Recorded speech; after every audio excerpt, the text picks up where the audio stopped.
آج کی ویڈیو میں ہم کچھ اہم سوالات کے بارے میں بات کریں گے۔ یہ سوالات ہم نے ڈائریکٹلی عام لوگوں سے لیے ہیں ایک پبلک سروے کے دوران۔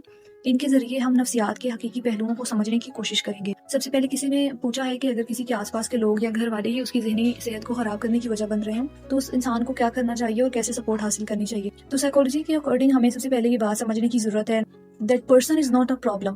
جو ہماری انوائرمنٹ ہے وہ ایک اسٹریسر ہو سکتی ہے اور اس کے باوجود بھی جو پرسن ہے جو ان چیزوں سے سفر کر رہا ہے وہ پرابلم نہیں ہے۔ تو جو وکٹم ہے اسے کبھی بھی اپنے آپ کو بلیم نہیں کرنا چاہیے۔ تو سب سے پہلے تو ہمیں سیلف بلیم سے باہر آنا ہے۔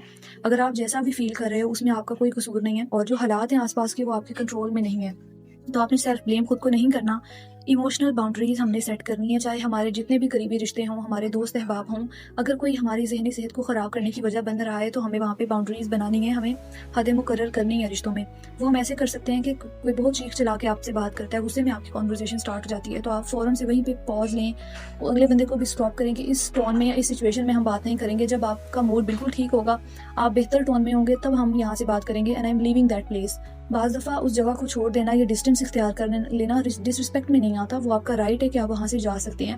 آپ ایک سیف پرسن ڈھونڈیں، آپ کا ٹیچر ہو سکتا ہے، آپ کا کوئی فرینڈ ہو سکتا ہے، یا کوئی بھی آپ کے پیرنٹس میں سے کوئی ہو سکتا ہے جس کے ساتھ آپ کی اچھی بنتی ہے، آپ کے سبلنگز ہو سکتے ہیں جو آپ کی بات کو سمجھتے ہیں، آپ ان کے پاس جائیں، ان کے ساتھ بات کرنے کی کوشش کریں۔ اور اگر آپ پروفیشنل ہیلپ لے سکتے ہیں تو اس سے بہتر کچھ بھی نہیں ہو سکتا۔ لیکن حالات کو ایز اٹ از ہمیں ایکسیپٹ کرنا آنا چاہیے، اس کو ہم ریڈیکل ایکسیپٹنس کہتے ہیں۔ بٹ اس کا یہ مطلب بھی نہیں ہے کہ ہم ٹاکسک جو بندہ ہے اس کے بیہیویئر کو جسٹیفائی کریں۔ اگر ہم کسی چیز کو بدل نہیں سکتے تو ہم نے ایز اٹ از ایکسیپٹ کرنا ہے اور اپنی تھاٹس اور اپنی فیلنگس پہ کام کرنا ہے تاکہ جو چیزیں ہیں ان کو ہم ٹالریٹ کر سکیں۔ دوسرا ہمارا سوال تھا کہ جو ہے اگر کوئی شخص تھیراپی افورڈ نہیں کر سکتا تو پھر اسے کس طرح سے جو ہے وہ مینٹل ہیلتھ کو اپنی بہتر بنانا آنا چاہیے۔ تو سب سے پہلی بات یہ ہے کہ اویئرنیس جو ہے نا وہ فرسٹ اسٹیج ہے ہیلنگ کا۔ اگر آپ تھیراپی افورڈ نہیں بھی کر سکتے تب بھی اویئرنیس کے لیے ضروری ہے کہ ہمارے پاس سائیکو ایجوکیشن ہو، اور سائیکو ایجوکیشن کے لیے ضروری ہے کہ اگر آپ تھیراپی نہیں افورڈ کر سکتے تو پھر آپ کوئی اوتھینٹک جو سورسز ہیں، ویب سائٹس وغیرہ، وہاں سے آپ مدد حاصل کر سکتے ہیں۔ جو کوالیفائڈ سائیکالوجسٹس ہیں آپ ان کی ویڈیوز سے مدد حاصل کر سکتے ہیں۔ سائیک مینٹرز ہمارا جو چینل ہے وہاں پہ بھی کافی ویڈیوز اپلوڈیڈ ہیں، آپ وہ دیکھ کے بھی ہیلپ لے سکتے ہیں۔ آپ کسی پرائیویٹ یونیورسٹی میں پڑھتے ہیں یا کسی بھی یونیورسٹی میں اگر وہاں پہ سائیکالوجی کے کلینکس ہیں تو وہاں پہ آپ جا کے ہیلپ لیں۔ اگر تو سائیکالوجی کے پروفیسرز ہیں آپ کی یونیورسٹی میں تو آپ ان سے بات کر سکتے ہیں اپنی ہیلتھ کے بارے میں، جو بھی آپ کو ایشوز آ رہے ہیں۔ این جی اوز ہیں اس کام کے لیے، ان سے بھی ہیلپ لی جا سکتی ہے۔ اس کے علاوہ خود سے جو ہے وہ گراؤنڈنگ ٹیکنیک کو ہم پریکٹس کر سکتے ہیں، جو کہ ویریفائڈ جو ویب سائٹس ہیں سائیکالوجی کی، وہاں پر یہ مٹیریل اویلیبل ہوتا ہے۔ مائنڈفل بریتھنگ آپ پریکٹس کریں، اپنی ڈیلی لائف میں اسے ایڈ کریں تو آپ کام اور ریلیکس اسٹیٹ میں رہیں گے۔ یاد رکھیں کہ جو سیلف ہیلپ ہے وہ صرف ڈیمیج کو ریڈیوس کرتا ہے، وہ تھیراپی کے ایکویویلنٹ نہیں ہو سکتا۔ اس لیے جب بھی کبھی موقع ہوا، فائنینشلی جب بھی اسٹیبل ہوں تو تھیراپی ضرور سیکھ کریں۔ نیکسٹ کویسچن ہمارا کافی امپورٹنٹ ہے کہ لوگ ڈفرینٹ ویڈیوز بناتے ہیں اور اس کے اوپر لکھ دیتے ہیں کہ سائیکالوجی یہ کہتی ہے یا انسانی نفسیات یہ کہتی ہے۔ یہ جو چیزیں ہوتی ہیں، جو کورس شیئر کیے جاتے ہیں انٹرنیٹ پہ، ضروری نہیں ہے کہ وہ سبھی سائنٹیفک ہوں۔ یہ جو ریلز میں، ویڈیوز میں جو چیزیں ہوتی ہیں وہ میکسیمم سائنٹیفک نہیں ہوتی ہیں، وہ سائنس پہ بیس نہیں ہوتی ہیں، سائیکالوجی کی بکش نالج کے اکارڈنگ نہیں ہوتی۔ یاد رکھیں سائیکالوجی جو ہے وہ ہمیشہ ہیومن پیٹرنس کی بات کرتی ہے، پرسنالٹی کی بات کرتی ہے، ناٹ اے ڈیسٹنی کہ اگر کسی کے اندر یہ ٹریٹ ہے تو اٹ مینس کہ وہ یہ انسان ہے۔ جیسے کہ ویڈیوز میں آتا ہے کہ نارسسٹک بندے کی یہ ٹریٹس ہوتے ہیں، یا پھر کسی کے اگریسو بیہیویئر کو یا پرابلمیٹک بیہیویئر کو جسٹیفائی کیا جاتا ہے کہ وہ اپنے ٹراما میں ہے، یا کوئی آپ سے اگر پیار کرتا ہے تو وہ اس کو مسٹ ہے کہ اسے ایسے ہی بیہیو کیا جانا چاہیے۔ یہ چیزیں بہت زیادہ پرابلمس کریٹ کرتی ہیں جب لوگ ایسی ویڈیوز کو کنزیوم کرتے ہیں۔ ہر بیہیویئر کے پیچھے جو ہے نا وہ کانٹیکسٹ ہوتا ہے۔ جب سائیکالوجسٹ کے پاس ایک انسان جاتا ہے اپنے پرابلم کی بات کرنے تو ہم پوری طرح سے اس کی اسیسمنٹ کرتے ہیں ڈفرینٹ ٹیسٹ اینڈ ٹولس کے ذریعے سے۔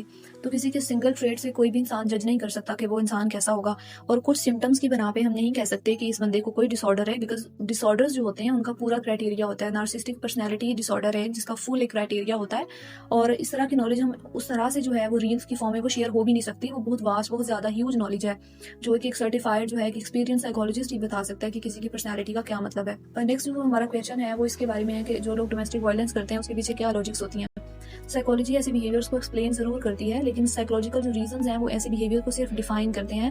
ہم ڈیفینیشنس کے ذریعے یا پھر کرائٹیریاز کے ذریعے ان پرابلمیٹک بیہیویئرس کو جسٹیفائی نہیں کر سکتے۔ جیسے اگر کسی کا اینٹی سوشل بیہیویئر ہے تو سائیکالوجی کے اکارڈنگ صرف ہم ڈیفائن کرتے ہیں کہ جو اینٹی سوشل پرسنالٹی والا بندہ ہوتا ہے وہ رولس کی پاسداری نہیں کرتا، وہ بہت زیادہ قانون کو توڑتا ہے، وہ لوگوں کو تکلیف دیتا ہے۔ تو اٹ مینس کہ ہم صرف کریکٹرسٹکس بتا رہے ہیں کہ اس کے کیا ہو سکتے ہیں اور اس کے پیچھے کا ریزن بتا رہے ہیں، لیکن ہم اس کے بیہیویئر کو جسٹیفائی نہیں کرتے۔ اس کے کچھ ریزنز یہ ہو سکتے ہیں جو بہت شارٹ ہیں ابھی کے لیے، کہ ایسے لوگوں کو بہت زیادہ ارج ہوتی ہے دوسروں کو کنٹرول کرنے کی یا پاور میں آنے کی. ان کے اپنے جو ہے بچپن کے کچھ ٹراماز ہوتے ہیں جو ان ریزولوڈ ہوتے ہیں. ان کے جینڈر بلیفس بہت ریجڈ ہوتے ہیں, عورتوں کے بارے میں بہت ریجڈ بلیف رکھتے ہیں, میسوجنسٹک ہوتے ہیں, عورتوں کو اپنے سے انفیریئر سمجھتے ہیں.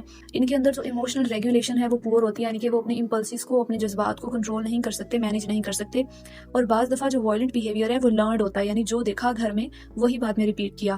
تو وائلنس جو ہے وہ کسی انسان کی چوائس ہو سکتی ہے, لیکن جو اگر اینگر ہے وہ ایک ایموشن ہو سکتا ہے. اگر ہم اینگر مینجمنٹ نہیں کرتے تو وہ بعد میں وائلنٹ بیہیویئر کے طور پہ نظر آتا ہے, لیکن پھر بھی ہم وائلنٹ بیہیویئر کو جسٹیفائی نہیں کرتے. اگر ہم سائیکالوجی کے اکارڈنگ اس کو ڈیفائن بھی کر رہے ہیں تو they needs to be address.